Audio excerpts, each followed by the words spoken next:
That night when my elder sister bled to death, she clutched the emperor's hand tightly and forced him to swear an oath. "I demand you make Wan Zhao your next empress."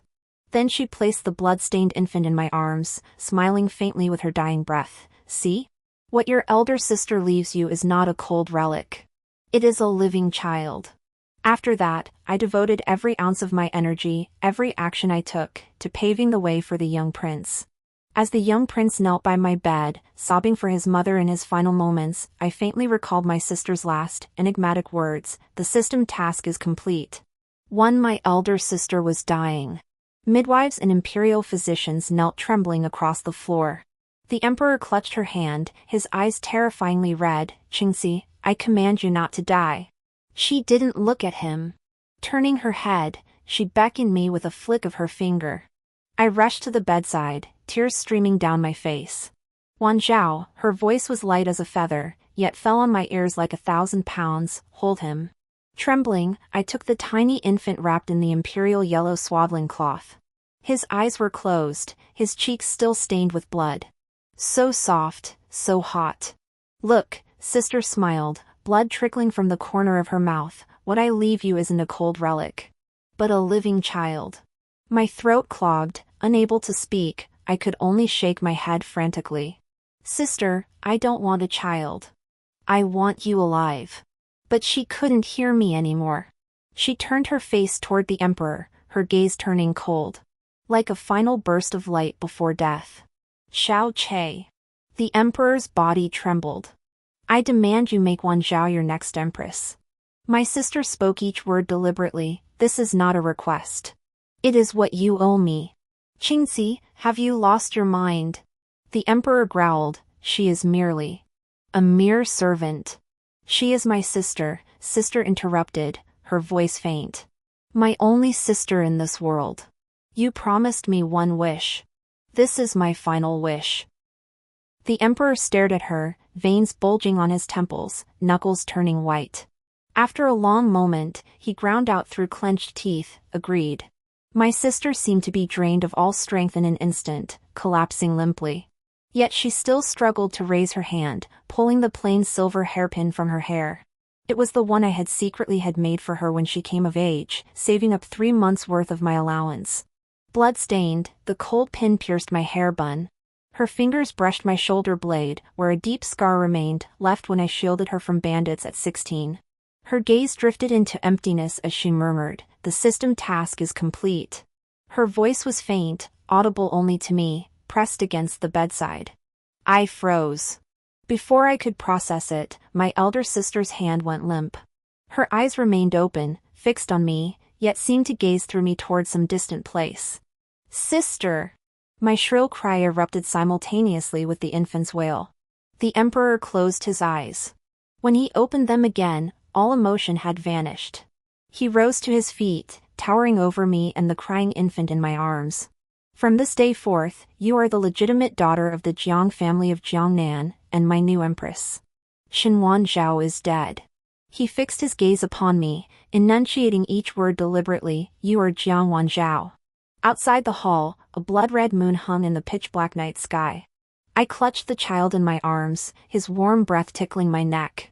My sister's blood still dampened and warmed the hem of my skirt. 2 palace maids and eunuchs knelt before me, addressing me as Her Majesty the Empress. Holding the infant, I sat upon the main throne in Fengyi Palace. An old wound between my shoulder blades suddenly began to throb faintly. The wound ran deep, always flaring on rainy days. But now, the brazier in the hall burned brightly. "Your Majesty, it is time to feed the young prince." The wet nurse bowed her head as she approached, reaching to take the child. The infant's cries suddenly grew louder. I frantically lifted him, rocking him with clumsy, awkward movements. My elder sister used to tease me about my clumsy hands, saying I couldn't even fasten a button properly. "Wan Zhao, these hands of yours shouldn't be spent merely serving others." "Then what should I do, miss?" "Burn incense, savor tea, listen to the rain, play the zither, play chess, pour wine, tend flowers, read books, wait for the moon, seek secluded beauty. Anything you wish to do." My hands trembled violently. "Hush, hush. I mimicked how my elder sister had soothed me, humming the tune she often sang. The melody was odd, yet strangely effective. The child gradually quieted, his moist eyes fixed on me. I lowered my head, my forehead touching his tiny one. Sister, I'm sorry. The day the scar fell was also in spring. Sister wasn't yet empress, just Shinchinsi, the legitimate daughter of the general's mansion. I was her personal maid, 2 years her junior. She always loved sneaking out of the mansion with me. Being cooped up in the courtyard all day, I'm going to get moldy. She tugged at her boy's robe, her eyes sparkling. Wan Zhao, today I'll take you somewhere wonderful. South of the city stood an abandoned mountain god temple, where peach blossoms bloomed beautifully on the hillside. Leaning against a peach tree, Sister suddenly asked me, Wan Zhao, have you ever thought about the future? I was peeling an orange for her and froze. Of course I'll stay with you, miss. What if I'm no longer here? Miss. I protested, don't say such things. Everyone dies eventually, she murmured softly. I just want to know if you've ever imagined a life beyond being a maid. I lowered my head, twisting the hem of my robe. This servant dares not imagine such things. She suddenly sat up straight, turned my shoulders toward her, and fixed her gaze on mine. Listen, Wan Zhao. You call me miss, but I've never seen you as a servant. This world may be rigidly divided by rank, but in my heart, all people are born equal. I didn't understand what equal meant back then, but I saw the light in her eyes. Rain fell on our way back, turning the mountain path muddy. That's when the bandits charged out. 5 or 6 burly men, wielding machetes, eyes fixed on Sister's jade pendant and my silver bracelet. Hand over the money! Sister shielded me behind her, calmly unfastening her money pouch and tossing it forward. Take the money. Let us go. The bandit leader weighed the pouch, grinning, the young lady's a looker. We're in luck tonight. He reached out to grab Sister. I didn't think. My body acted faster than my mind, lunging forward to shield Sister. The instant the blade swung down, I heard Sister's heart-wrenching scream. It hurt terribly. The blade sank into my shoulder blade. I heard the crack of bone. Warm blood instantly soaked through my spring jacket. As I collapsed, I saw my sister dive forward to catch me. Her tears fell in heavy drops onto my face, mingling with the rain. Don't you dare die, you hear me? I won't let you die. She pressed her hand against my bleeding wound, her fingers trembling too much to hold it steady. Blood surged through her fingers, mixing with the rain and staining her entire hand crimson. The bandits seemed startled by the commotion. Cursing under their breath, they scooped up the money bag and fled. My sister tore off a piece of her own skirt to bandage me, but her hands shook too much to tie the knot. Finally, she simply scooped me up in her arms. So thin, I didn't know where she found the strength, but she staggered down the mountain. Hold on, Wan Zhao. The clinic is just ahead. Miss, I whispered faintly, please don't cry. Shut up. She snapped at me, yet her tears flowed even harder. Why did you block the way? Why did you block the way? It is my duty to protect you. She yelled at me, you are not my servant. I always thought of you as my sister. Before I lost consciousness, the last thing I saw were her eyes brimming with tears. And now, in my arms, the pure gaze of this infant's eyes inexplicably overlapped with hers. Later, when I returned to the manor to recuperate, she personally tended to my every need. She never treated herself as a young mistress, nor did she ever treat me as a servant. The child finally fell asleep. Her little mouth still moved unconsciously. The wet nurse carefully took the baby, turning away to unbutton her robe. I averted my eyes, my fingers unconsciously touching my shoulder blade. Through the thick fabric, that scar still throbbed faintly. For there were no red candles on our wedding night. After all, I was a secondary consort, and the nation was in mourning. Everything was kept simple.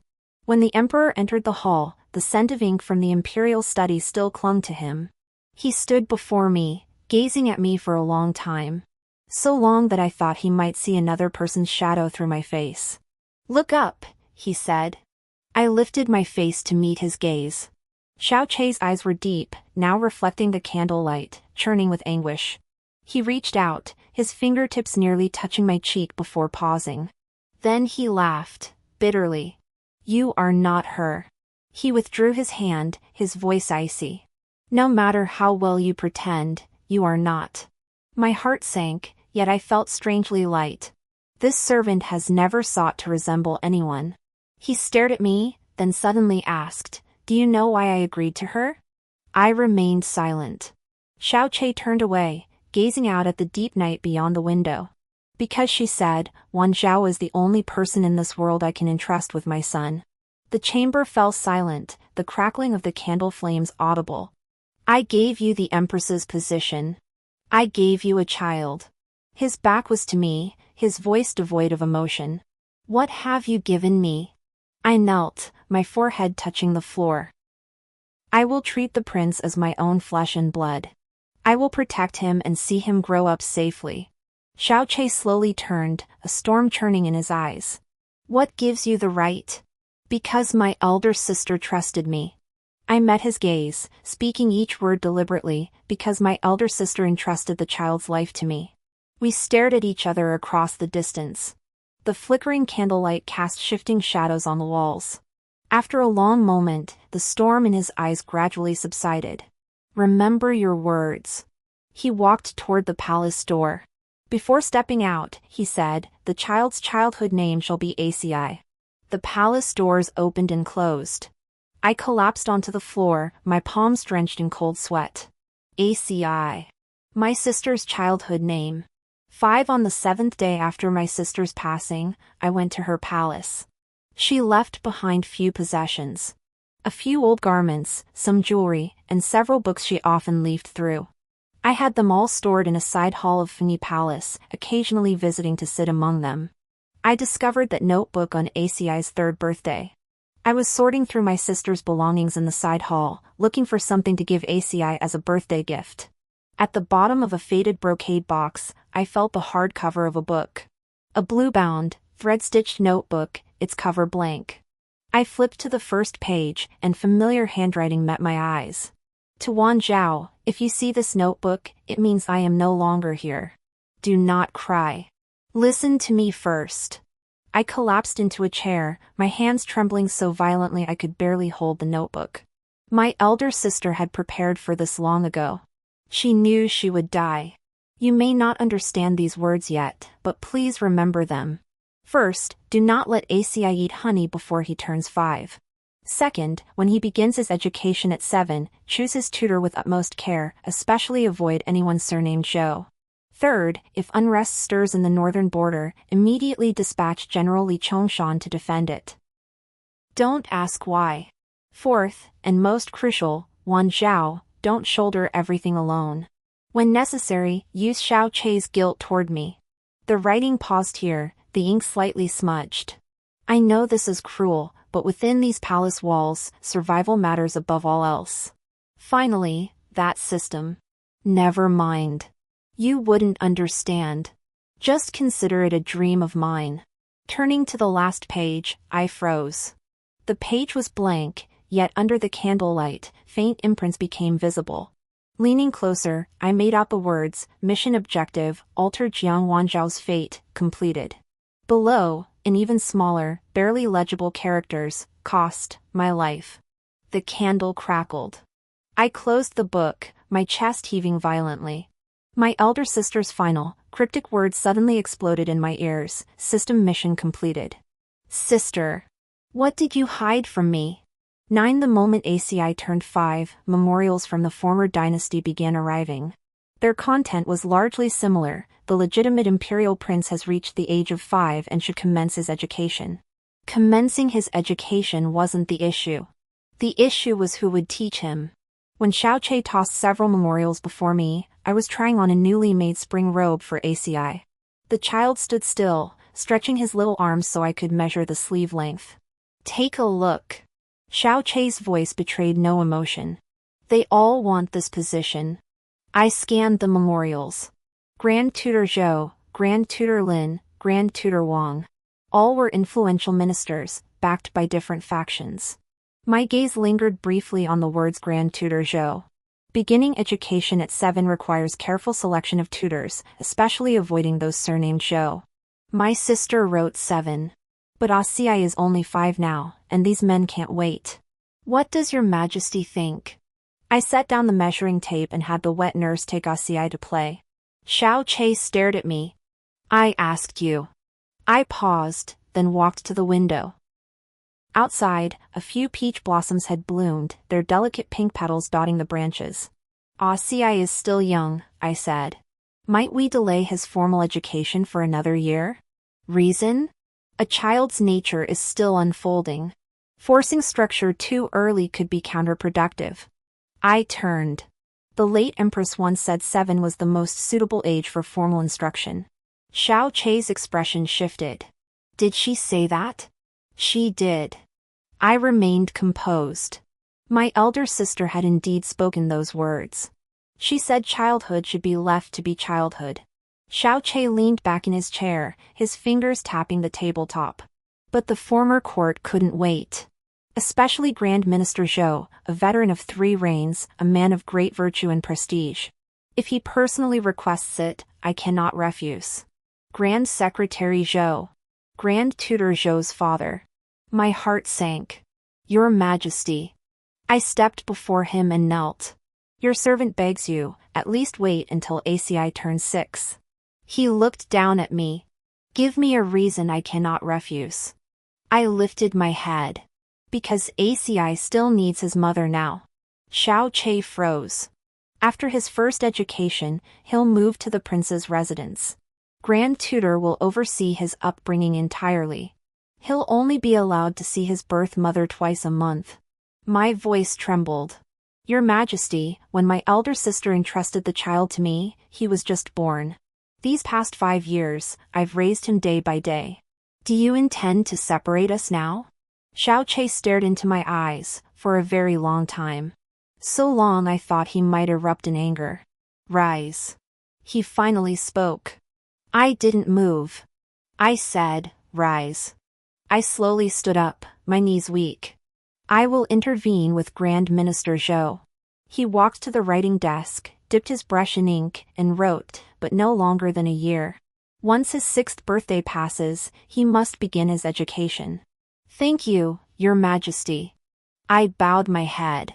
Jiang Wanzhao. He suddenly called my name. Your servant is here. How much of what you said earlier was truth, and how much was false? My fingers curled into my palm. Your servant does not understand Your Majesty's meaning. Your claim that Asiai needs his mother is true. He set down his brush and turned to face me. But your claim that you don't wish to be separated from him is false. My entire body stiffened. What you fear is not separation. Xiao Che stepped before me. What you fear is entrusting him to someone unworthy. I held my breath. What is the issue with Grand Secretary Zhou? He asked. Or rather, what is the issue with the Zhou family? I didn't know. The note only said to avoid him, without explaining why. Your servant merely feels that if my elder sister were here, she would personally guide the child.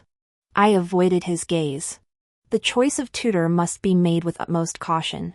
Xiao Che stared at me, but pressed no further. I grant you 1 year, he said. If after that time you still cannot find a valid reason, I cannot refuse Minister Zhou's request. After he left, I collapsed into my chair, my back drenched in cold sweat. Sister, what exactly is wrong with the Zhou family? 10. I began discreetly gathering information about the Zhou family.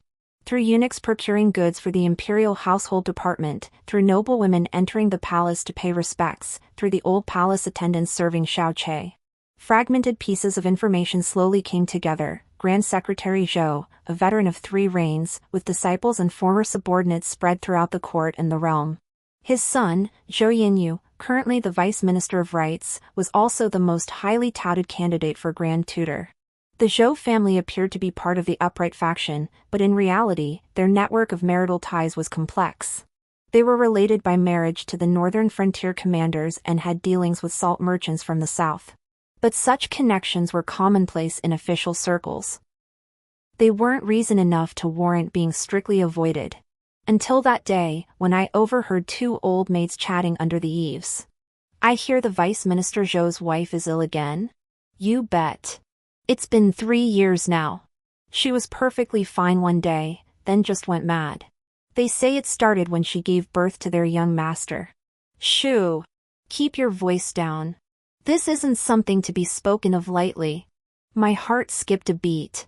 Zhou Yinyu's wife had gone mad, but what of the child? I sent people to investigate further. The news that came back sent a chill through my limbs. Zhou Yinyu's only son, Zhou Mian, was 3 years old this year. He never left the house to see anyone. Rumors say the child was troubled from birth. I jotted down these details, studying them repeatedly by candlelight. But I'm not as sharp as my elder sister. How does any of this connect to her? Unless... A dreadful thought surfaced. Unless the Zhou family's troubles didn't begin 3 years ago. But much earlier. A month before Asi's 6th birthday, urgent reports arrived from the northern frontier. The Xiongnu invaded the border, capturing 3 cities in succession. The imperial court was shaken. Xiaoqi did not return to the harem for 3 consecutive days, instead holding council with ministers in the front court.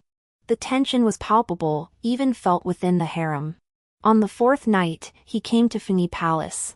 His eyes were sunken, stubble sprouting on his chin. Your Majesty, I set down my needlework, the northern border. Li Chongshan, he cut me off. Do you recognize this man?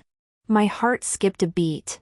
The 3rd instruction in the notebook, should unrest arise in the north, immediately deploy General Li Chongshan to garrison the region. Ask no questions. Had my elder sister foreseen even this?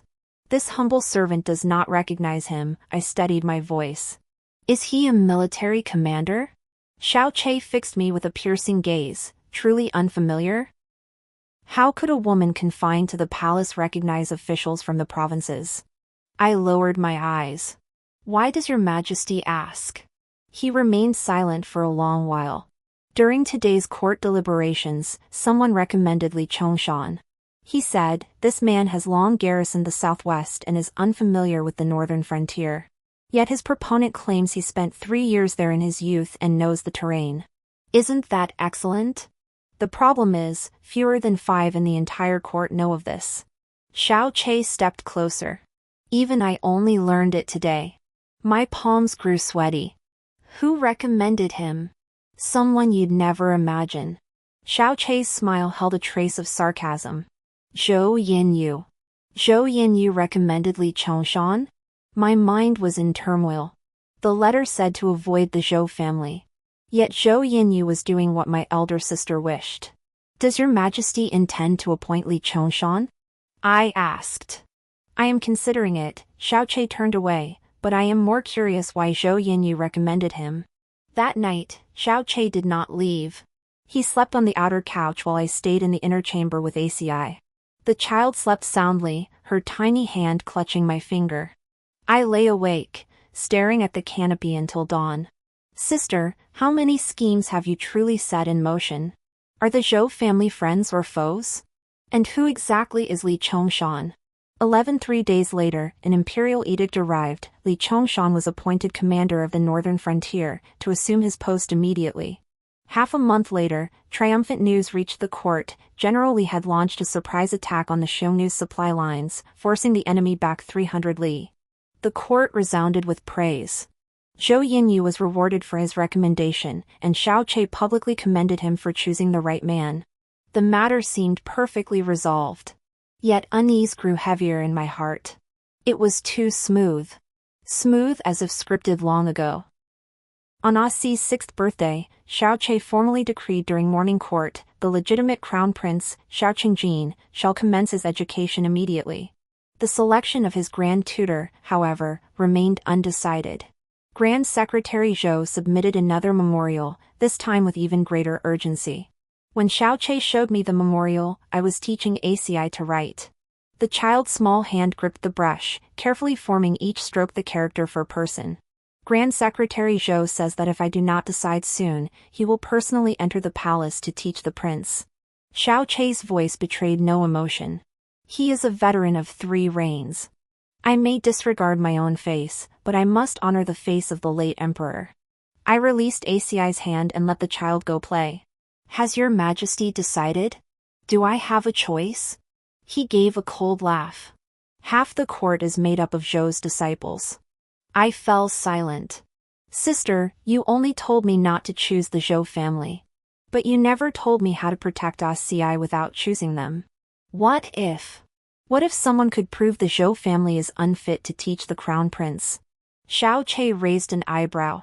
Do you have evidence? No, I admitted honestly.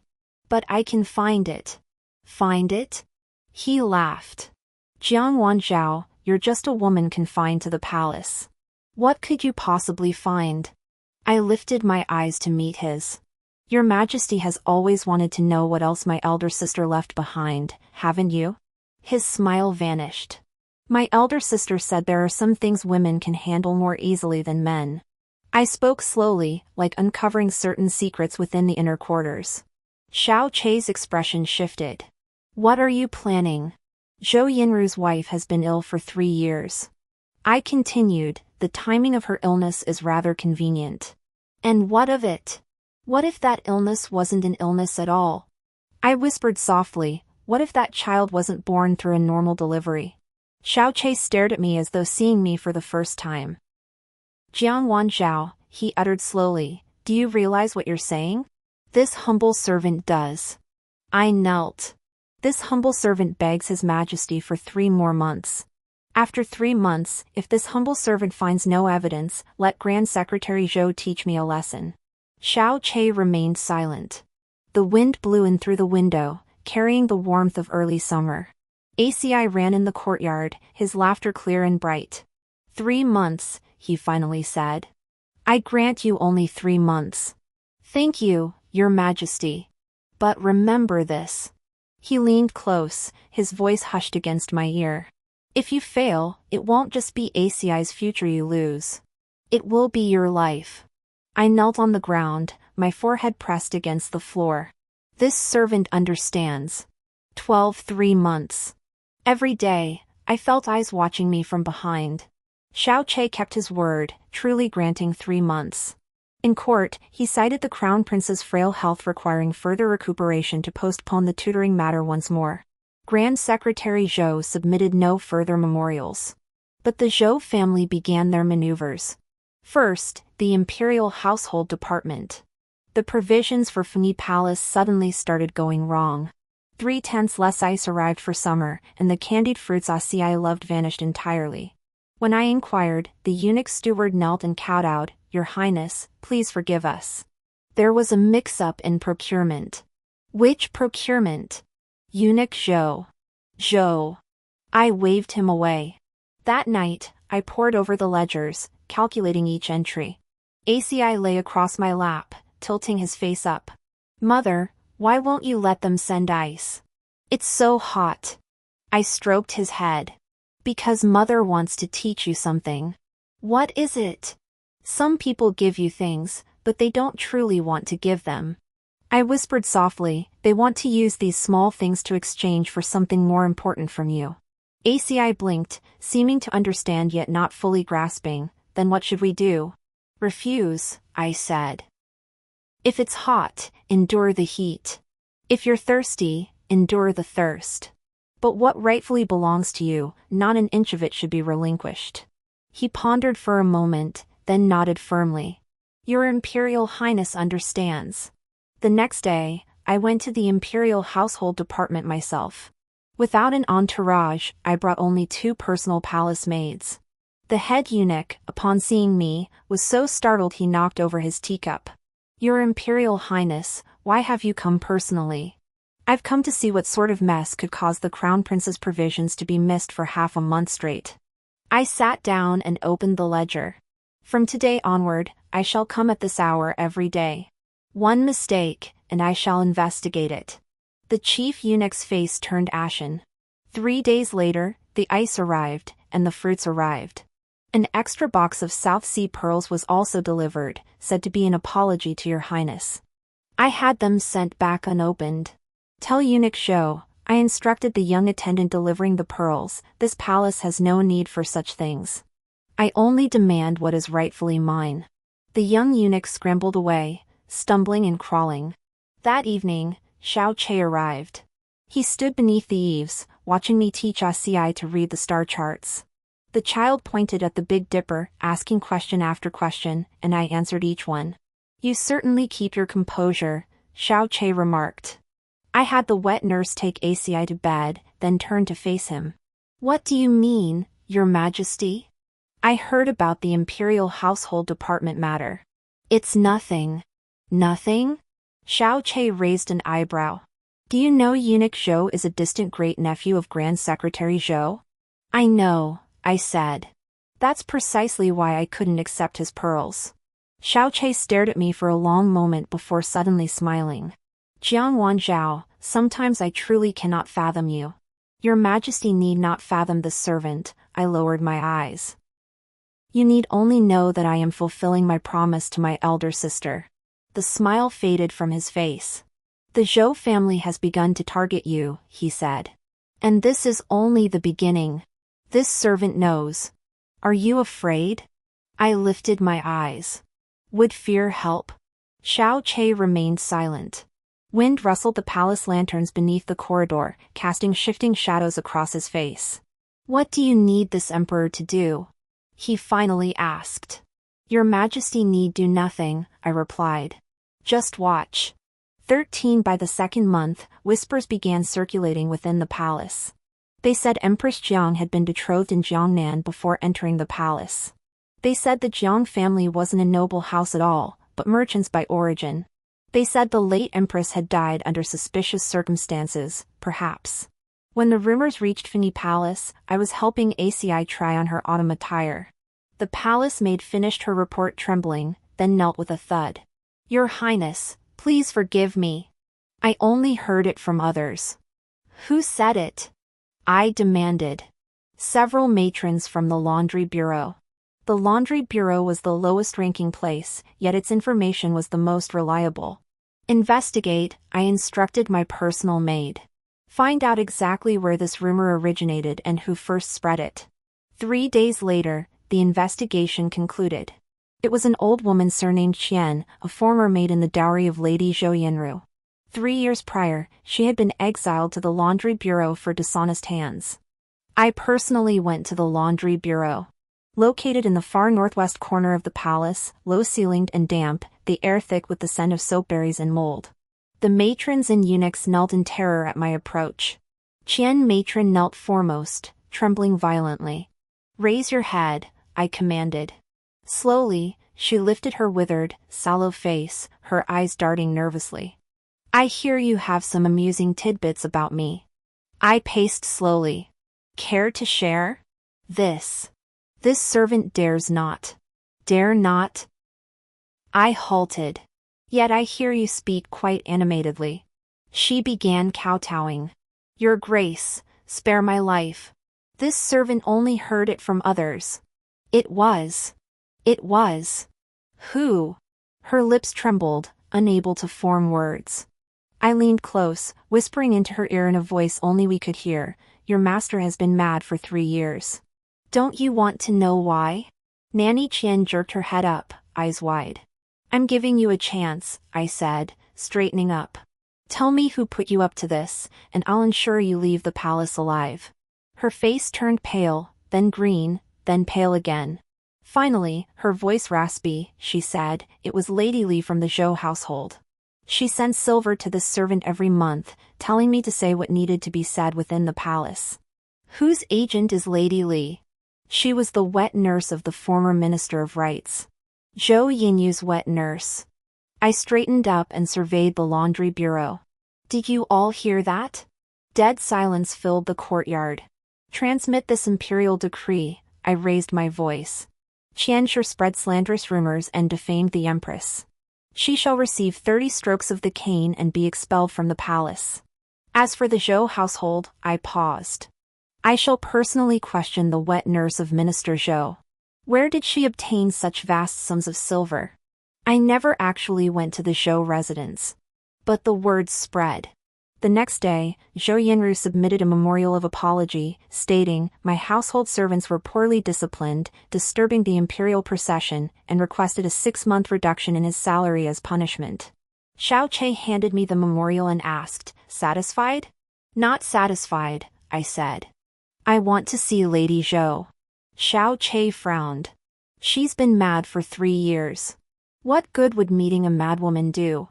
A madwoman's eyes sometimes see clearer than those of the sane." I looked at him. "Your Majesty wished to know what troubles the Zhou family. This is your chance." Xiao Che remained silent for a long while. "I shall arrange it," he said. "But you may not go alone. This servant will take ACI. "What?" He sprang to his feet. "Have you lost your mind? Madame Zhou went mad for 3 years because of a child." I spoke calmly. "ACI is a child. Children and mad women can sometimes understand each other. What if something happens?" "It won't." I cut him off. "Zhou Yinyu wouldn't dare." 14 The meeting was arranged at the Imperial Temple outside the city. As Madame Zhou was escorted in by 4 maids, I was teaching ACI to recognize the sutras on the Buddhist altar. The child pointed at the character Ci and asked, "Mother, how do you read this?" "It's pronounced Ci," I said. "As in compassion." "What does it mean?" "It means..." I paused, "being kind to others." Suddenly, Mrs. Zhou broke free from the maidservants, threw herself before the Buddha niche, and began kowtowing. Her forehead struck the blue bricks with a thudding sound. The maids tried to pull her away, but I raised my hand to stop them. After more than a dozen prostrations, she abruptly stopped and turned to look at me. Her cloudy eyes held a faint glimmer deep within. "Child," she murmured, "my child." ACI hid fearfully behind me. I tightened my grip on his hand and said to Lady Zhou, "Madam, your child is at home." "No. That's not." She shook her head. "That's not. Not what?" She leaned close to me suddenly, whispering in a low voice, "That's a monster." A chill ran through my body. What kind of monster? It didn't cry when it was born. Her gaze began to drift. Its eyes are green, like a wolf's. The maids rushed forward to restrain her. "Madam is having an episode again. Forgive us, Your Highness." As Lady Zhou was dragged away, she still cried out, "That's not my child." "Not mine." ACI clung tightly to my legs. "Mother, she's so scary." I crouched down and embraced him. "Don't be afraid. Mother is here." On the carriage ride back, ACI fell asleep. I lifted the curtain and watched the streets rush by outside. Green eyes, born without tears, a monster. Madame Zhou's words echoed relentlessly in my mind. What was the problem? In the 3rd month of the investigation, I received a letter. No signature. Only a peach blossom was drawn on the envelope. The contents were even simpler: West Courtyard of the Zhou residence, 3rd side room, midnight. I stared at it by candlelight for a long time. A trap or a clue? When Xiao Che learned of it, his first reaction was, "You must not go. This servant must go." Jiang Wan Zhao. He seized my wrist. "Do you know how dangerous this is?" "I know," I said. "But this is the last chance. In 10 days, the deadline expires."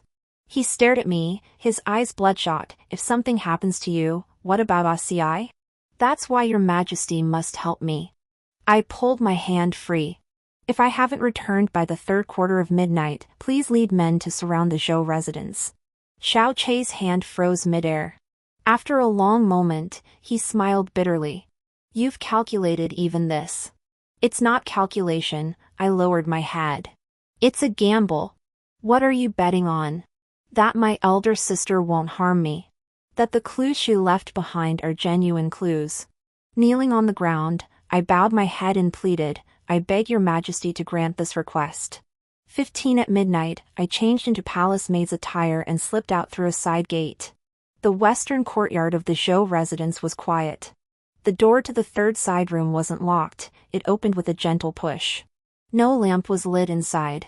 Moonlight filtered through the paper window, illuminating a room full of toys. Rocking horses, cloth dolls, small drums, rattle drums. All children's things, but thick with dust. I walked in slowly, my fingers brushing over the toys. In the farthest corner, I felt a hidden compartment. Opening it, I found a medical case record. The private records of the imperial physician serving the Zhou household. My hands trembled as I flipped through the pages. The first page, dated 3 years prior, was the day Lady Zhou gave birth. At the 3rd hour of the pig, a son was born. Silent, without a cry. His eyes were an abnormal, emerald green. The midwife was horrified, suspecting demonic influence. My hands shook so violently I could barely hold the paper. Page 2, the full-month record, the infant, over a month old, still does not cry. Eye color deepens, exhibits photophobia. 3 wet nurses report seeing a fluorescent glow in its eyes at night. Page 3, 6 months, at 6 months, the infant utters its first sound, not a cry, but a beast-like howl. Minister Zhou orders its mouth sealed. Disobedience shall be punished by death. Page 4, age 1, today's examination reveals the child can now walk, though crawling on all fours like a beast. Minister Zhou ordered confinement in the rear courtyard, forbidding contact with others. Page 5, the final page, contained only one line, this is no human child, but a demon spawn. The Zhou family's secrecy hides dark truths. My life is in peril. I leave this case as evidence. Final words of Imperial Physician Chen. Dr. Chen. I remember now. When my elder sister was pregnant with ACI, it was Dr. Chen who took her pulse. 2 years ago, Dr. Chen retired to his hometown but fell to his death from a cliff en route. The authorities called it an accident. The medical records slipped from my grasp. Moonlight fell upon the line, this is no son of man, but a monster, each character glaring malevolently. Footsteps sounded outside the door. I snapped my head up. The door opened. Zhou Yinru stood in the doorway, holding a lantern. Candlelight cast his face in half light, half shadow. Your Majesty, he smiled. Such a late visit, what brings you here? I rose slowly, the medical records concealed within my sleeve. Minister Zhou, I said, I have come to retrieve something. Oh. What might that be? The truth. I fixed him with my gaze. The truth about your son. The truth about the death of Physician Chen. His smile froze on his face. The candle flame and the lantern flickered, casting shifting light across Zhou Yinru's face. He did not immediately call for help, nor did he show anger. He simply stood silently in the doorway, looking at me as though I were a corpse. Your Majesty knows everything? His voice was soft. I clutched the medical records in my sleeve. Not much. For instance, how did Physician Chen fall off the cliff? He laughed, the sound echoing in the empty chamber. Your Majesty jests. Physician Chen was advanced in years. He stumbled on his journey home. The authorities concluded the matter long ago. Is that so? I took a slow step forward. And Minister Zhou's son? Did he also stumble and become a monster? The smile vanished from Zhou Yinru's face. My son merely suffered from congenital deficiencies, he ground out each word. Your Highness, choose your words carefully. Congenital deficiencies cause eyes to glow green? To crawl on all fours? I took another step forward.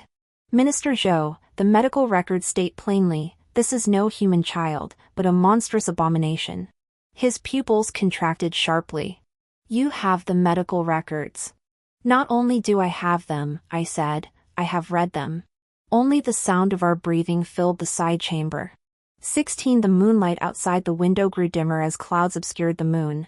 What does your Majesty desire? Zhou Yinru finally spoke. What do I want? I smiled. Minister Zhou, you made the first move. The ice from the Imperial Household Department, the rumors from the Laundry Bureau. Now you ask what I want. He stared at me, something churning in his eyes. What does your Majesty desire? He asked. Money? Power? Or the Zhou family's backing? I want ACI to grow up safely, I said. I want a tutor who won't harm him. I never intended to harm His Highness. Then what did you intend? I cut him off. You intended to hide a son born a freak. You intended to have a father who served 3 emperors pressure His Majesty into appointing you as tutor. You intended to wait until ACI fell into your hands, then what would happen? Zhou Yinru's face drained completely white. You know everything, he murmured. I know little, I said. But it's enough to have the entire Zhou family executed. The words struck like a blade. Zhou Yinru suddenly dropped to his knees.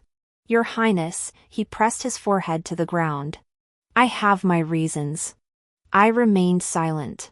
My son is no monster. His muffled voice rose from the ground. He is cursed. Cursed? For years ago, I was dispatched to the northern frontier on official business. He remained kneeling, his voice trembling.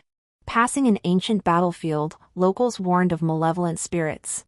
I dismissed it. Resting in camp that night, I awoke to find a jade pendant beside my pillow. What kind of jade pendant? I cannot describe it. He raised his head, his eyes bloodshot. Entirely black, icy cold to the touch. I sensed ill omen and tried to discard it, but the pendant clung to my hand as if glued. The next day, it vanished. And then? Then I returned to the capital, and my wife conceived. Zhou Yinyu's hands began to tremble. The night of the birth, the midwife screamed and ran out, saying the child's eyes were green. I rushed in to see. That child. He couldn't continue. I waited. The way he looked at me. Not like an infant. Zhou Yinru's voice cracked. Like something that had lived for 1,000 years. I wanted to strangle him then and there, but my wife clutched him tight. And then? Then I locked him away in the back courtyard. I sought countless doctors, Taoist priests, and monks. They all said there was no remedy, that it was the vengeful spirit of an ancient battlefield possessing him. He gave a bitter laugh. Your Highness, do you know how I've lived these past 3 years? So you sought the position of Grand Tutor, I said. To draw near the imperial family, hoping to harness the dragon's aura to suppress it? Zhou Yinru snapped his head up. Your Majesty, how, I guessed, I met his gaze. What does your son's affliction have to do with ACI? Silence stretched between us. So long I thought he wouldn't answer. Physician Chen said. He began slowly, dragon energy might suppress the vengeful spirits. But ordinary dragon energy isn't enough, it requires the dragon energy of a blood relative. My blood ran cold. So you set your sights on ACI. Your servant never meant to harm His Highness. He cried urgently, I only sought to borrow His Highness's fortune to suppress the thing possessing my son. Once subdued, I would immediately resign as Grand Tutor and never approach His Highness again. Watching him kneel before me, I suddenly found it laughable. Zhou Yinru, I said, your son is a monster, so you drag ACI into the mire? Your servant. Do you know the late Empress specifically instructed us to avoid you before her death? 17 I stepped forward, looking down at him. She said especially avoid anyone surnamed Zhou. Why? Because she knew you would target her child? Zhou Yinyu froze. What did Her Majesty say? The late Empress, I said, enunciating each syllable. She warned me 4 years ago to steer clear of the Zhou family. The color drained from his face. Impossible. He murmured. For years ago, my son wasn't even born. Indeed. So how did Sister know? Sister's notebook, Sister's prophecy, Sister's words, the system task is complete. Everything, absolutely everything, pointed to one answer, my sister knew the future. Or rather, she came from the future. Footsteps sounded outside the side chamber, steady, heavy, the footsteps of the Imperial Guards. Zhou Yinyu's face paled. Your Majesty. I've spoken, I said, stepping back. If he hasn't returned by the 3rd watch of the night, His Majesty will come. The door pushed open. Xiao Che stood in the doorway, Imperial Guards bearing torches behind him. The torchlight stretched his shadow long, reaching all the way to Zhou Yinru's feet. Minister Zhou, Xiao Che's voice was calm, what were your intentions keeping the Empress in your residence late into the night? Zhou Yinru knelt prostrate, Your Majesty, forgive this servant. I was merely discussing His Highness's education with Her Majesty. Until midnight? Xiao Che stepped inside, pausing beside me. He glanced at me. Everything all right? Fine, I replied. He nodded, turning to Zhou Yinyu. Minister Zhou, I offer you two choices. Zhou Yinyu lifted his head. First, I arrest you now for plotting against the Empress. Your entire Zhou family shall be executed. Second, you resign all your posts, take your son, and go guard the imperial tombs in the northern frontier. You shall never return to the capital for the rest of your life. Zhou Yinru's lips trembled. Your Majesty. He rasped, this servant chooses the second option. Wise. Xiao Che turned away. Depart the capital within 3 days. If you do not leave by then, the first option will be enforced. The imperial guards withdrew. Xiao Che looked at me. Shall we go? I followed him out. As we passed Zhou Yinyu, he suddenly reached out and grabbed the hem of my skirt. Your Majesty, he said, lifting his face, his eyes unnervingly bright in the firelight, what else did the late Empress say? I stopped in my tracks. She said, take care of yourself. It was a lie. In my elder sister's letter, that single admonition was all that concerned the Zhou family. But Zhou Yinru believed it. He released his grip, slumping to the ground as he murmured, so she knew everything. 18 On the carriage ride back to the palace, Xiao Che remained silent. Only when the palace gates came into view did he speak. The medical records? I retrieved them from my sleeve and handed them to him. He examined them by the carriage lamp, his expression darkening with each page. Wicked. He uttered the word, his fingertips turning white. The Zhou family dared conceal such matters for 3 years. What does your Majesty intend to do? As it should be done. He closed the records. Zhou Yinyu will be sent to the northern frontier. Grand Secretary Zhou will retire to his hometown. The Zhou family ends here. I nodded. You were too bold tonight, Xiao Che looked at me. What if I hadn't come? Your Majesty would have come, I said. He raised an eyebrow. So certain? Because ACI needs his mother, I met his gaze. Your Majesty wouldn't let ACI lose his mother. Xiao Che stared at me for a long moment before smiling. Jiangwan Zhao, he said, you win. Win what? He leaned back against the carriage wall, closed his eyes, and changed the subject. From today onward, you have full authority over a C's education. You choose the Grand Tutor. The carriage rolled through the palace gates. Moonlight reappeared, casting a silvery glow over the cobblestone path. On the final day of the 3-month deadline, I announced the Grand Tutor's selection after morning court. It wasn't anyone from the great aristocratic families. It was someone no one had anticipated. Li Chongshan, the military commander who had just returned victorious from the northern frontier. The court erupted in commotion. Even Xiao Che was stunned. After court adjourned, he hurried to ask me, why him? My elder sister chose him, I replied. This was the truth. Though not explicitly stated in the letter, my sister specifically mentioned Li Chongshan, noting he should be deployed should unrest arise in the north. A man she valued so highly couldn't be merely a military commander. I investigated Li Chongshan's background. Born into a humble family, he rose through military merit. No aristocratic lineage, no complex marital ties. Most crucially, he had once served under Old General Shin. Old General Shin, my sister's father. Does he know Qingxi? Xiao Che asked. Yes, I replied. When my sister was young, he often visited the estate. She called him Uncle Li. Xiao Che fell silent. So she had everything planned, he murmured. Even Qingxi's teacher was arranged. Yes.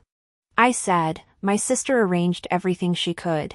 On the day ACI began his studies, Li Chongshan entered the palace. He was a tall man with a scar on his face, but his eyes were gentle. Seeing ACI, he knelt on one knee. Your servant, Li Chongshan, greets your highness. ACI was a little scared and hid behind me. I nudged him. Go on, greet your teacher. ACI slowly walked over and whispered, hello, teacher. Li Chongshan smiled and pulled a small wooden carved horse from his robe. Your Highness, a token of our meeting. Ah Si's eyes lit up as he took it. Thank you, teacher.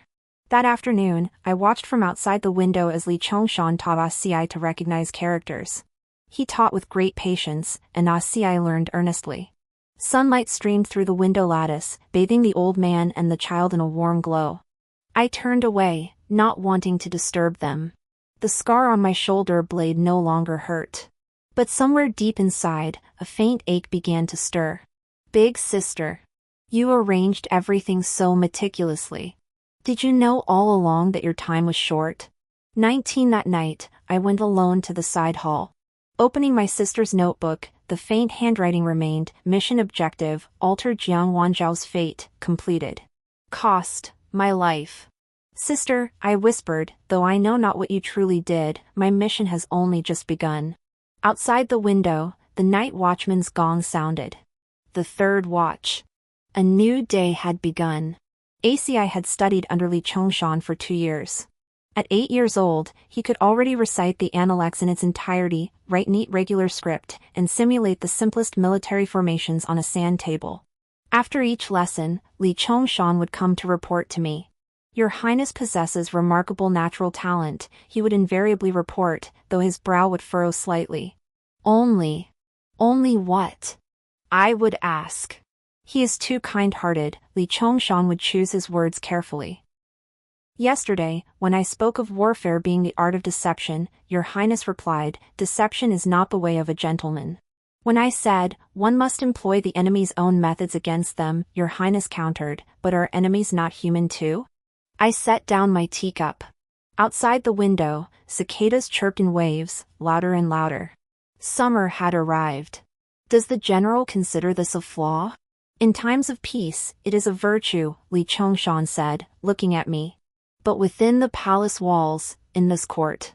Your Majesty, you understand this better than I. I understood. All too well. ACI resembles my elder sister. Not in appearance, but in that innate respect for humanity, that conviction that all beings are equal. My sister was trapped and died in the palace because of this. I cannot let ACI be trapped and die too. I understand, I said. Please continue your instruction. Teach the principles that must be taught, and the methods that must be understood. Must also be understood. Li Chongshan paused briefly, then nodded, this servant understands. After he left, I went to the study. ACI was bent over the desk writing, his small face serious. Seeing me, he immediately set down his brush. Mother. What are you writing? The Mencius. He pushed the paper toward me. The people are most precious, the state comes next, the ruler is least important. Master Li said this is what a ruler must remember most. I stroked his head. It's good to remember. But ACI, you must never speak these words outside. Why? He lifted his face. Master Li said these are the words of the sages. Because not everyone is willing to hear the truth. I crouched down to meet his gaze. Especially when you don't yet have the power to make everyone obey you. He blinked, seeming to understand yet not fully grasping. When will I have that power? When you grow up, I said. When you're strong enough. How strong? I considered it. Strong enough that when you say the people are most precious, no one dares say the sovereign is most precious. Asi's eyes lit up. Your humble son will strive for it. I watched the light in his eyes, yet my heart felt heavy. Sister, your child possesses a heart of gold. Yet this imperial palace, this court, has the least room for sincerity. That autumn, ACI attended his first court banquet. The 8-year-old crown prince sat below Xiaoche, his small frame held perfectly straight. As ministers offered toasts and paid compliments, he responded to each with proper decorum. 20 midway through the banquet, Chancellor Lin rose to offer a toast. Father of Consort Lin, whose influence had grown steadily over the years. Your Highness is 8 years old, wise and benevolent, truly a blessing to the realm. Chancellor Lin raised his cup. This old servant dares to ask, does your Highness know what a ruler must prioritize above all? The hall fell silent. All eyes turned to ACI. Xiao Che remained silent, merely turning his wine cup slowly in his hand. Ci rose and bowed to Chancellor Lin. Please enlighten this humble one. This old servant dares not, Chancellor Lin smiled. But having heard your highness is well versed in the classics, I imagine you have your own insights. It was a trap. Whatever Ci answered would offend one faction. If he said benevolent governance, the military officers would deem him weak. If he said strong military, the civil officials would call him brutal. If he said balance, he'd be labeled a smooth operator. I looked at Xiao Che. He continued turning his wine cup, as if he hadn't heard. After a moment's thought, Ci spoke, in my humble opinion, a ruler must prioritize the people. When the people are secure, the nation is secure. When the people prosper, the nation prospers. Standard. Safe. But utterly unremarkable. A flicker of disappointment crossed Chancellor Lin's eyes, but he quickly smiled. Your benevolent heart, your highness, commands this old servant's respect. He sat down. The crisis seemed averted. But the next moment, a military officer beside Chancellor Lin rose, his nephew-in-law, Zhao Meng, the Assistant Minister of War. Your Highness, this humble officer has a question. Zhao Meng's voice was rough. If the people are secure and the nation prosperous, yet foreign enemies invade, what then? Must we emulate Duke Xiang of Song's benevolent army, waiting until the enemy forms ranks before engaging? The chamber fell silent. This forced Ci to choose between benevolence and war. I glanced at Xiao Che. He finally stopped swirling his wine cup, yet remained silent. Ci's face paled slightly, but he straightened his back. General, I have studied history. I know Song Shindong's defeat stemmed not from benevolence, but from folly. Zhao Meng raised an eyebrow. Oh. Benevolence and righteousness have no place among wolves, Ci declared. When the enemy attacks, we must fight. But the purpose of battle is not to kill, it is to stop killing. To make the enemy dare not attack again, to spare the people from further war. A very clever answer. Zhao Meng stared at him for several seconds before suddenly bursting into laughter. What a fine phrase, stop the killing. Your Highness, that is truly insightful. He drained his cup and sat down. The banquet continued. I released my palms, which had grown numb from clenching. Xiao Che finally glanced at me, a faint trace of approval in his eyes. That night, after returning to the palace, Ci remained quiet. As I helped him change, he suddenly asked, Mother, did I answer correctly today? Yes, I replied. But I feel. They were testing me. My hands paused. Who?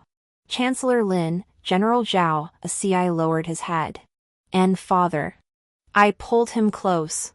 An 8-year-old child already sees things so clearly. Yes, they were testing you, I said, stroking his hair. Because you are the legitimate crown prince, the future ruler. They want to know what kind of person you are, what path you will take. Did they figure it out? They did, I said. They know you are intelligent, they know you have a compassionate heart, and they know you are not easily controlled. Ci lifted his face. Your son does not wish to be controlled. Then grow stronger. I cupped his face. Stronger than they can control. He nodded firmly. 21 that night, after Ci slept, I sat alone on the veranda. The moon was full, bathing the courtyard in silvery light. The old wound in my shoulder blade began to throb faintly. It wasn't the weather, I was simply too exhausted. Li Chongshan began teaching Ci more. Not just the classics of the sages, but also the bloody coups in history books, the hidden schemes of power. He spoke plainly, without sugarcoating the truth. Ci listened intently, but after each lesson, he would fall silent for a long time.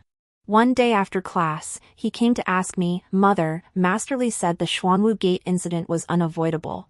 But was killing his brother and imprisoning his father truly unavoidable? I set down the ledger I was holding. Ci, do you remember the white rabbit you raised when you were 3? He nodded, I remember. It got sick later. I wanted to save it, but it still died. If someone had told you then that killing that rabbit could save 10 rabbits, would you have done it? Ci froze. I don't know. That is the choice an emperor must make, I said softly. Sometimes there is no right or wrong, only trade-offs. And the standard for those trade-offs can only be the realm. But wouldn't that be painful? It would, I said. That's why those who rule must have hearts a little harder than others. ACI looked at me, his eyes slowly reddening. Mother, I don't want a hard heart. I pulled him into my embrace. Then it won't be hard, I stroked his head. Mother will make it hard for you. I began 2 tasks. First, I helped ACI cultivate his own power base. Through Li Chongshan, I connected with several young officials from humble backgrounds. Their ranks were low, but they possessed talent, ambition, and most crucially, no aristocratic connections.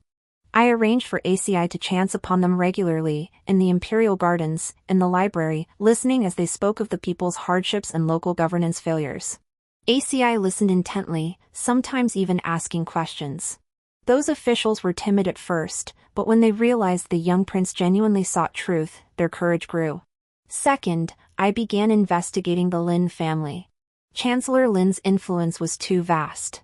Half the civil officials were his disciples, and he had influence over the military commanders too. More crucially, he had dealings with the Xiongnu in the northern frontier. The lead came from Li Chongshan. While stationed in the north, I intercepted several secret letters. He slipped into the palace and handed me the copies. Though unsigned, they mentioned Chancellor Lin and the profits of the mutual market. After reading the letters, my hands and feet grew cold. The mutual market was a good thing, but privately trading military provisions and ironware with an enemy nation was treason. Is the evidence sufficient? I asked.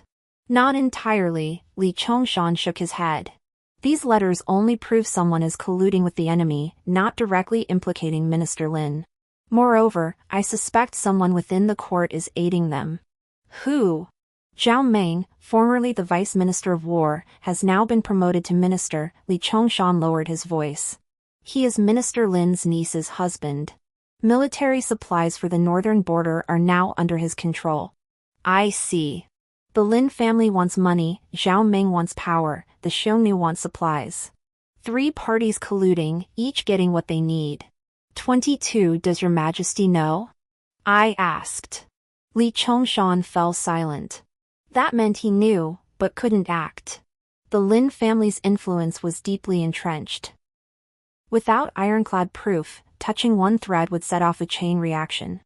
I understand, I said. General, keep monitoring them. Report any movement immediately. After Li Chongshan left, I went to see Xiao Che. He was reviewing memorials. Seeing me, he set down his brush. Concerning the Lin family? He asked. Yes, I replied bluntly. What does your majesty intend to do? Wait. Wait for what? Wait for them to slip up, Xiao Che said, rubbing his temples. Chancellor Lin is a cunning old fox. Without absolute certainty, we cannot act. Then how long must we wait? I stepped closer to him. Until a CI grows up? Until they lay their hands on a CI? Xiao Che looked up at me. You're afraid. Yes. I admitted. I fear ACI will become their next target. He won't. Xiao Che said. I am here. You are here. But how long can your majesty protect him? I countered. And how long can I protect him? The chamber fell silent. The candle crackled and popped. After a long pause, Xiao Che spoke. Jiang Wanzhao, what do you intend to do? This servant wishes to strike first, I said. The Lin family dares not openly harm ACI, but hidden arrows are difficult to guard against. Rather than wait for the arrows to come, it is better to break the bow first. How? Begin with Zhao Meng. I said. The Minister of War oversees military supplies for the northern border. If he's taken down, half of the Lin family's power is severed. Xiao Che stared at me. Are you certain? No, I replied honestly. But we can try. Try with what? With a CI, I said. We'll test it with the safety of the legitimate crown prince. Xiao Che sprang to his feet. Have you lost your mind? Your servant is not mad. I met his gaze. Your Majesty, you have protected ACI for 7 years, very well indeed. But now he is 8. He must learn not only the classics, but also how to survive within these palace walls. So you wish to use him as bait? As bait, and as a blade. Your Majesty, when my elder sister entrusted the child to me, she said, love him for me. But loving him isn't just about giving him sweets, it's also about giving him armor. Xiao Chei's hand clenched into a fist, the veins on his knuckles bulging. If something happens. Nothing will happen, I cut him off. Because your Majesty will see to it, won't you? We stared at each other across the desk. Candlelight flickered between us. Finally, Xiao Chei slumped into his seat. What do you want me to do? Simple, I said. Send a CI to the Ministry of War. What? Under the pretext of familiarizing himself with military affairs, have him visit the ministry. I stepped before him. Zhao Meng will receive him. He'll put on a show. Our task is to make him overdo it. Xiao Chei understood. You want to catch him in the act. He'll deliver the evidence himself, I said. A sudden visit from a prince will unsettle him. Once unsettled, he'll slip up. Too dangerous. That's why your Majesty must send covert protection, I said. We need Li Chongshan to coordinate at the ministry. We need several censor officials conveniently present. We need a performance. Xiao Chei closed his eyes, silent for a long while. When he opened them again, only resolve remained in his gaze. 3 days, he said. I'll send ACI to the Ministry of War. Thank you, your Majesty. I turned to leave, but he called me back.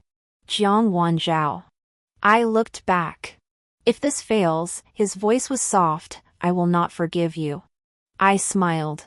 If it succeeds, your Majesty won't need to forgive this servant. 3 days later, ACI, dressed in the customary attire of a prince, accompanied by 2 young eunuchs, went to the Ministry of War. I stood atop the palace wall, watching his palanquin recede into the distance, my palms drenched in sweat. Li Chongshan was waiting at the Ministry of War. Several censor officials were just nearby, attending to their duties. Xiao Chei's secret guards lurked around the street corner. Everything was in place.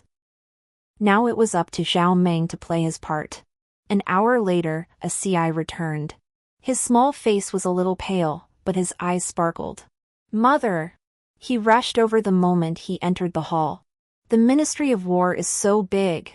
Minister Zhao showed me so many weapons and even said he'd give me a small bow. And then? I crouched down. Then. ACI lowered his voice.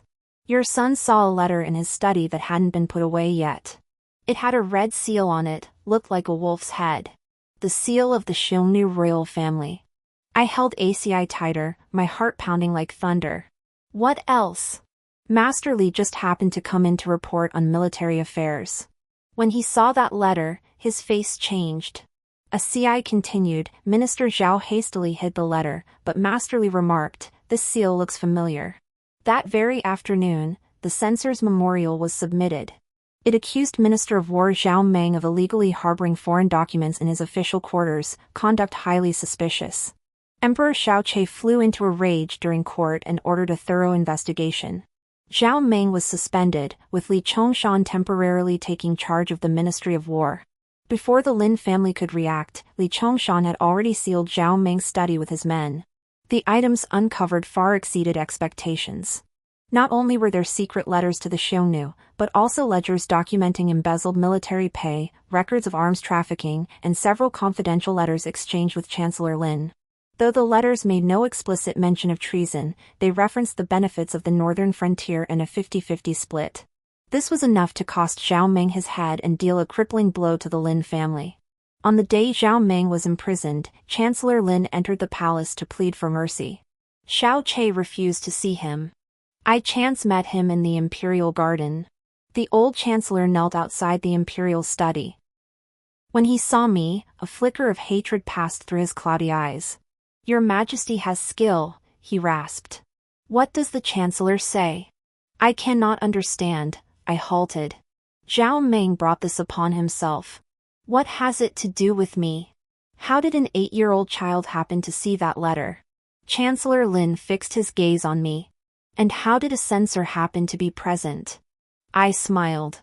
Chancellor, in this palace, there are no coincidences. I leaned closer, speaking in a whisper only we could hear. Only schemes, and those caught in them. His face drained of color. You are old, I said, straightening up. It's time to rest. I turned and walked away. Behind me came the old chancellor's suppressed cough, one deep, rasping cough after another, as if he were trying to cough his lungs out. That night, Xiao Che came to Fengyi Palace. He looked weary, but there was a light in his eyes. Zhao Meng has confessed, he said. Collusion with the enemy, embezzlement, 13 major crimes. He will be beheaded in 3 days. What about the Lin family? Chancellor Lin claims illness, secluded himself. Xiao Che sat down. His disciples are distancing themselves. He can't influence the military commanders, at least not yet. I poured him a cup of tea.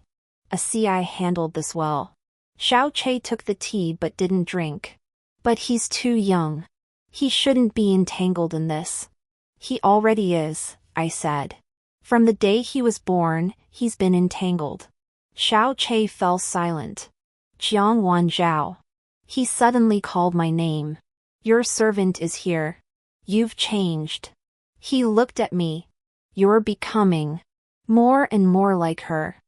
Who? Qing Ci, he said. Not the personality, but the eyes. That look that says, I'd do anything for the ones I care about. I lowered my head. Your servant only does it for a CI. I know, he said, setting down his teacup. That's why I indulge you. After he left, I went to ACI's room. The child was already asleep, still clutching the little wooden horse Li Chongshan had given him. I gently took it from his hand and placed it beside his pillow. Moonlight fell across his face, casting shadows from his long lashes. Big sister.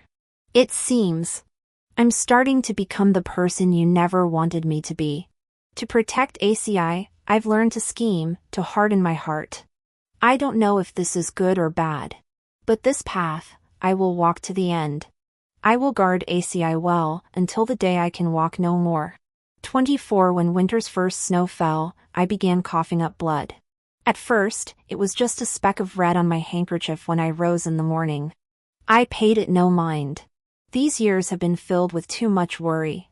The imperial physician warned long ago that my heart's blood was being drained. But the blood grew more. From a speck of red to a mouthful of blood.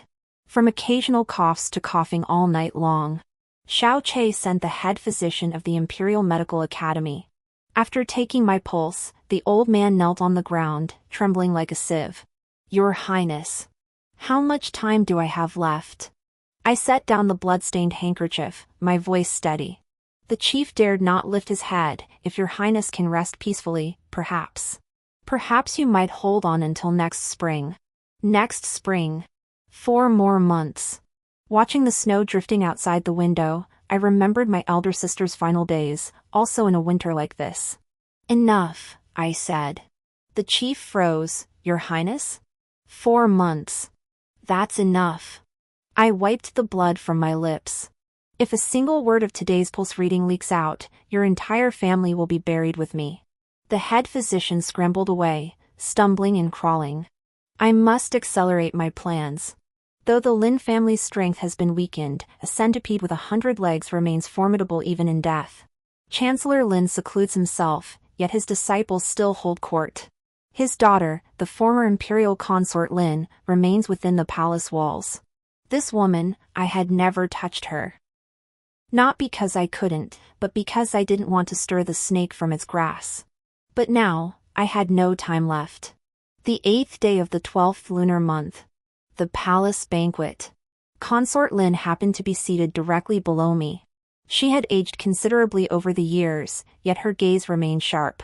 When she looked at a CI, it was like a venomous snake fixated on its prey. Midway through the feast, a CI rose to offer a toast. The 12-year-old boy had shot up in stature, already bearing a faint resemblance to Xiao Che in his youth.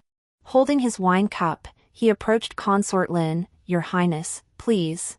Consort Lin smiled as she accepted it, her finger lightly tracing the rim. A subtle gesture, but I saw it. I stood up, accidentally knocking over my cup, spilling wine all over her skirt. "Oh dear," I feigned panic, my hand slipped. Lin's face flashed with anger, but she forced a smile. "It's nothing, Your Highness didn't mean it." "How could it not be intentional?" I raised my voice. "I did it on purpose." The entire hall fell silent. All eyes turned to us. Xiao Che set down his cup, silent. Consort Lin's smile froze. "Your Highness." "What do you mean?" "Because this wine is problematic." I turned to the court physician. "Test it." The physician examined it. The wine was poisoned. Not a quick-acting poison, but a slow-acting one. It would cause gradual weakness, leading to a silent death in 3 to 5 months.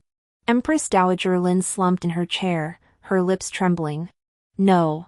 It wasn't me." "Then who was it?" I stepped before her. "Consort Lin, this wine was poured by a palace made from your quarters.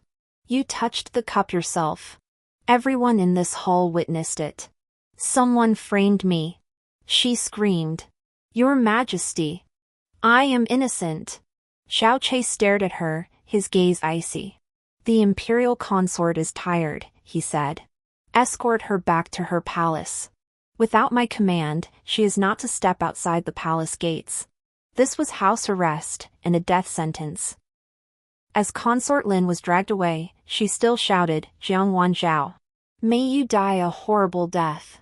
You're just like Xinqingzi. Both of you will die a horrible death." ACI wanted to chase after her, but I pulled him back. "Mother."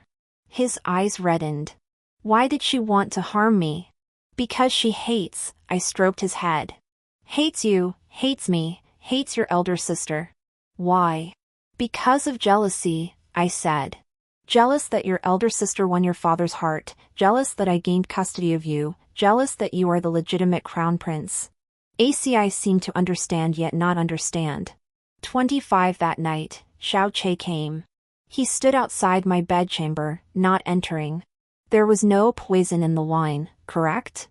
he asked through the door. "Yes." I admitted. "The poison was administered by this servant." "Why?" "Because she truly intended to harm ACI, I said.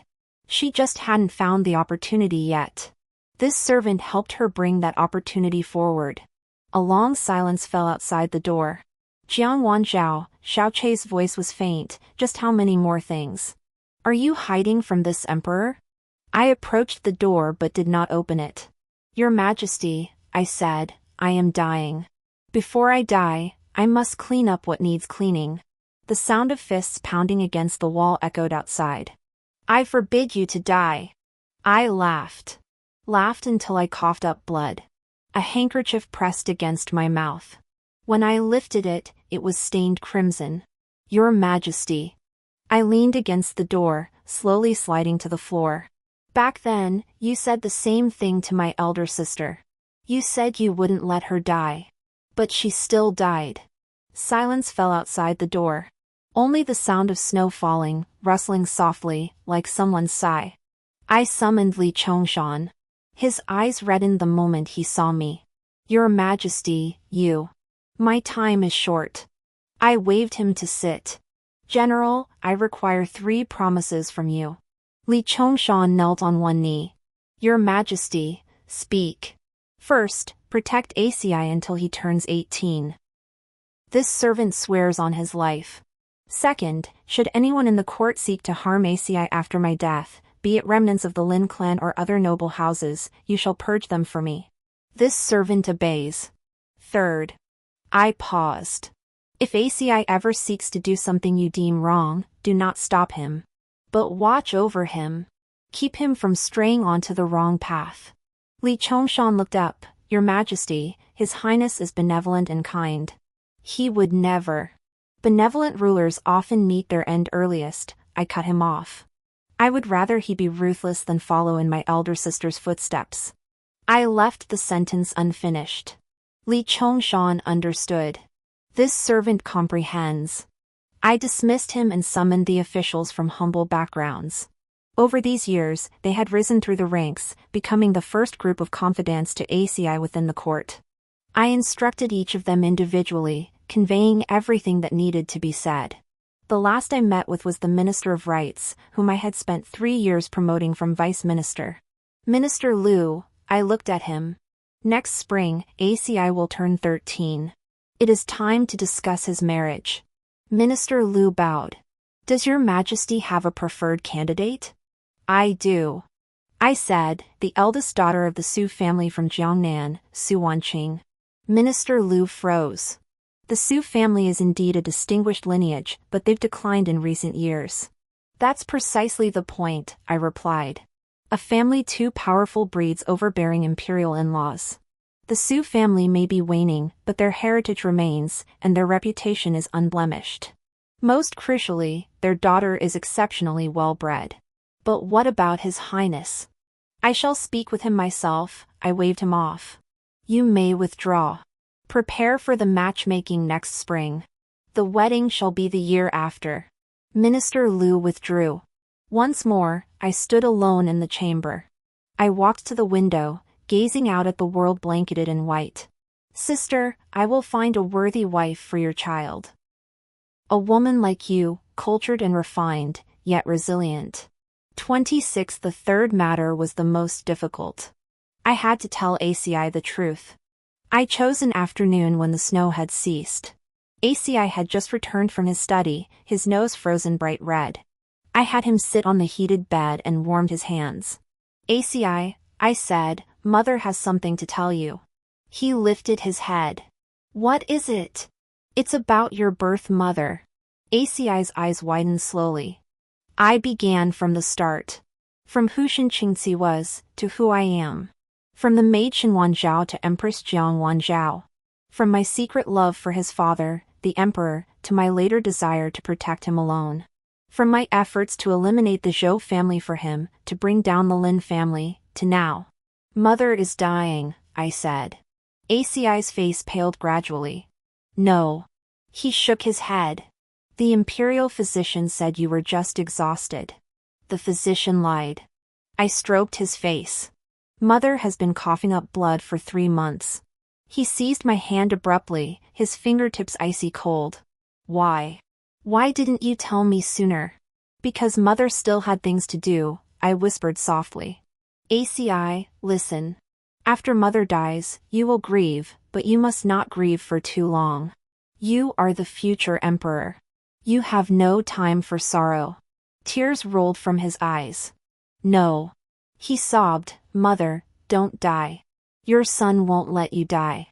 I pulled him into my embrace. This 12-year-old boy was already taller than me, yet in my arms, he was still just a child. Silly child, I stroked his hair, everyone must die. Sister died, and Mother will die too. But you are still alive. You must live for us, live well. His sobs grew louder. That night, ACI refused to leave, insisting on staying by my side. I couldn't persuade him otherwise, so I let him sleep on the outer bed. In the dead of night, my coughing grew fierce. Fearful of waking him, I pressed a handkerchief tightly over my mouth. Yet he awoke nonetheless. Barefoot, he rushed in. Seeing the blood on the handkerchief, his entire body shook. Mother. I'm fine, I forced a smile. Go back to sleep. He refused, insisting on fetching water for me, patting my back, just as I had cared for him when we were children. In the candlelight, the contours of his face had sharpened into those of a young man. Sister, your child has grown up. He has learned to care for others. My condition worsened steadily. The episodes of coughing up blood grew more frequent, sometimes robbing me of sleep for entire nights. Xiao Che summoned every imperial physician, yet none could help. On the 17th day of the first lunar month, my spirits suddenly lifted. I could sit up unaided, drink half a bowl of congee, even exchange light-hearted banter with a CI. The physicians examined me, their expressions growing heavier. I knew what this meant. A final burst of strength before the end.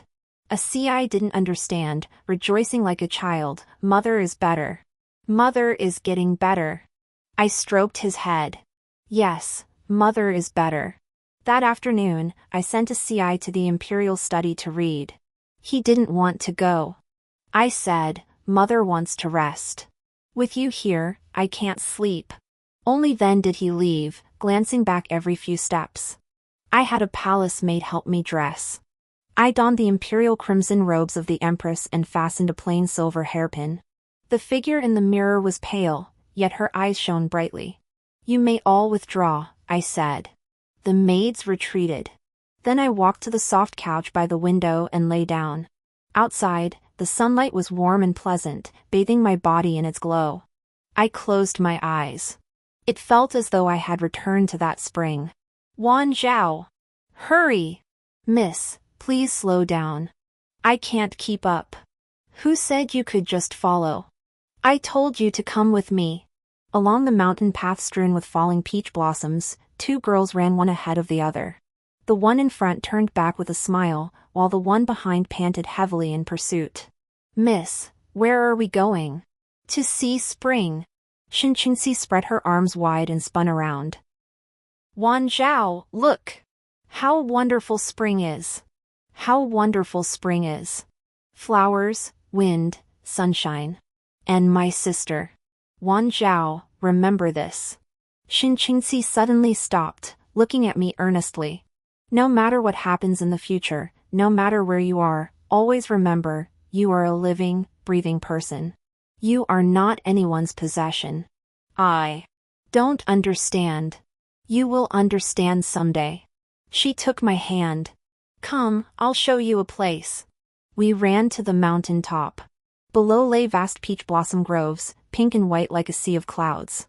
Shinqingxi stood at the cliff's edge, wind lifting her skirt and hair. Wan Zhao, she said, if one day I'm gone, you must see more springs like this for me. You won't be gone, miss. Everyone dies. She smiled. But I hope that when I die looking at a spring like this. I didn't understand then. Now I do. Sister, what does the spring you see now look like? Mother! Mother! ACI's voice drew nearer. I tried to open my eyes, but they wouldn't budge. On the 18th day of the first lunar month, Empress Jiang passed away. The emperor mourned deeply, suspending court proceedings for 3 days. She was posthumously honored as Empress Xiaoyi and interred alongside the late Empress Xin in the imperial mausoleum. The legitimate crown prince, Xiao Qingjin, kept vigil for 7 days without taking a single drop of water. 3 more years passed. At 16, Xiao Qingjin held his grand wedding. He married Su Wanqing, the legitimate daughter of the Su family from Jiangnan. The day after the wedding, Emperor Xiaoqi issued an edict, establishing the legitimate son Xiao Qingjin as crown prince. That same winter, Emperor Xiaoqi fell gravely ill. On the 23rd day of the 12th lunar month, the former emperor passed away. Crown Prince Xiao Qingjin ascended the throne, establishing the new era named Qingchen. 27 I finally saw my elder sister. What met my eyes was an unfamiliar white ceiling. This wasn't the palace, nor did it resemble the underworld. Awake? A familiar voice came from the doorway. I stiffly turned my head. My sister leaned against the doorframe. She wore strange clothes, short sleeves and shorts, her long hair cut into a neat bob. In her hand was a transparent cup steaming with heat. Her face bore a smile, vivid and lively, without a trace of illness. You. My throat tightened. This is a hospital. My sister stepped inside, naturally touching my forehead. The fever's gone. You fainted suddenly on the street, scared me half to death. 1,000 questions churned in my mind. I stared at my sister, my gaze greedily tracing her eyebrows and eyes, confirming this wasn't an illusion, not a dream. Sister. But. Weren't you dead? In Fini Palace, bleeding to death. You gave me ACI. She sat beside my bed and took my hand. Wan Zhao, she gazed at me, her eyes filled with tenderness and guilt. Listen to me. This is a very long story. She told me she came from this world, a place utterly different from our own era. Through an accident, she had become bound to a palace intrigue system instance. The system's core mission was for me to experience ancient court struggles and achieve the champion ending. Her tone carried a hint of mockery. But what it didn't tell me was that this instance was real, the people inside were flesh and blood. I didn't want to hurt anyone for the sake of some mission. Then it punished me by showing me your ending. If left uninterrupted, you'd die on a snowy night. My whole body trembled. I became Shinchingsi because I couldn't bear to see you die. Later, I achieved my goal of becoming Empress, completing the system's mission. I used the reward points and my own life to trade for a plot reversal. Her voice was soft yet every word clear. What I wanted to change was your fate, Wan Zhao. I wanted you to live with dignity and strength, not as a maid who could be crushed at any moment. So the blood loss was part of the plan. Sister admitted it plainly, tears glistening in her eyes. I'm sorry I made you sad, but you did incredibly well, Wan Zhao. She raised her hand, gently stroking my hair. At first, I just wanted to muddle through life in that era. But then I met you, Wan Zhao. You might not understand the emotions of our time, but in my eyes, there was never any master-servant distinction. I didn't want to betray the kindness you showed me, so I decided to fight for you. She stood up and turned to face me. Look, sister is alive and well now. Listening to her, tears fell silently. So that was it. All those strange arrangements were paths sister had carefully paved for me, bit by bit, through the cracks in the system's rules. But what about ACI? He will be a good emperor, sister smiled. Though we've left, I know this. Because what you taught him wasn't cold-blooded scheming, it was compassion and responsibility. We fell silent for a long time. Outside the window, the clamor of the world reached us, truly a bizarre and fantastical place. Where is this? I finally asked. It's my world. My sister laughed, the fine lines at the corners of her eyes radiating warmth. She looked at me, her eyes bright. Welcome here, Wan Zhao. Later, my sister led me out of the hospital. The sunlight was bright and dazzling. The streets were bustling with traffic, people dressed in all manner of clothes, hurrying about. There were no kneeling palace servants, no rigid hierarchy. The air carried the scent of freedom. My sister now teaches history at a university. She lives in a sun-drenched apartment, keeps a plump cat, and has a balcony overflowing with flowers. She showed me books about this world, taught me how to use those wondrous appliances, and took me to taste all kinds of foods. I began to learn, rediscovering this vast and wondrous world. Occasionally, late at night, I still think of ACI, of Fengyi Palace. But I know I am no longer part of that story. With her wisdom, courage, and very life, sister forcibly pulled me out of that predetermined tragic script and placed me in this world brimming with infinite possibilities. One evening, sister and I sipped tea on the balcony as distant city lights gradually ignited, like an inverted Milky Way.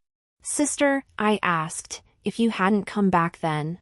There are no ifs, she interrupted, clasping my hand with eyes gentle yet resolute. What matters is that you're here now. We're both here. She turned to me and smiled. Wan Zhao, forgetting the past takes time. But you have a very, very long life ahead to start anew. I nodded, leaning against her shoulder. A spring breeze swept across the balcony, carrying the scent of newly bloomed flowers from the garden below. Yes, a very long life indeed. The end.